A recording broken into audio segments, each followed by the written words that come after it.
halkan waa isgoyska Soobe waa halka 14kii bishan uu qaraxa ka dhacay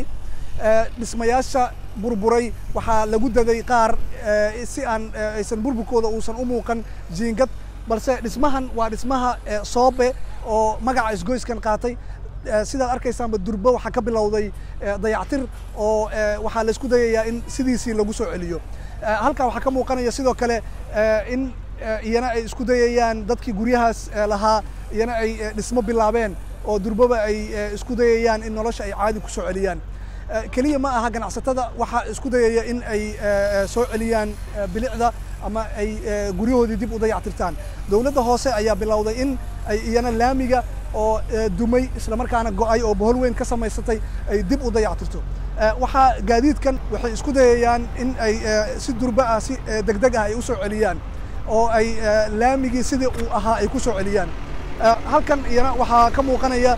bisha cas Soomaaliya oo iyana ahayd in ay qayb weyn ka qaadato gargaarka gudaha ayaan u galaynaa balse waxaa muuqata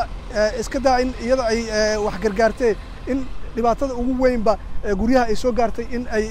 ka mid yihiin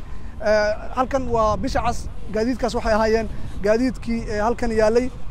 iyana waxaa la isku dayayaa halkan oo muuqanaya in burburkan maadaama aan iminka la dayactiri karin la qariyo oo uusan u muuqanin marka wadada la furo gaadiidka iyo dadka maraya in ay arkaan sidoo kale halkan iyana waxaa ka muuqanaya waa meel ahaan jirtay 14kii bishan ka hor hotelkii Safari ee weynaa dadku ay deganaayeen isla markaana laga shaahi jiray waxaa sidoo kale goobta si joogto ah u soo gaaraya mar walba mas'uuliyiin ka tirsan dawladda oo sida ay wax u socdaan iyo isku dayaya in ay ogaadaan wax walba oo halkan ka socdo iyo dhismahanna waxaad nagala socon kartaan BBC Somali raadiyaha website-ka social media iyo sidoo kale telefishinka BBC-da caawa marka saacadda geeska Afrika ay 8 ku beegan.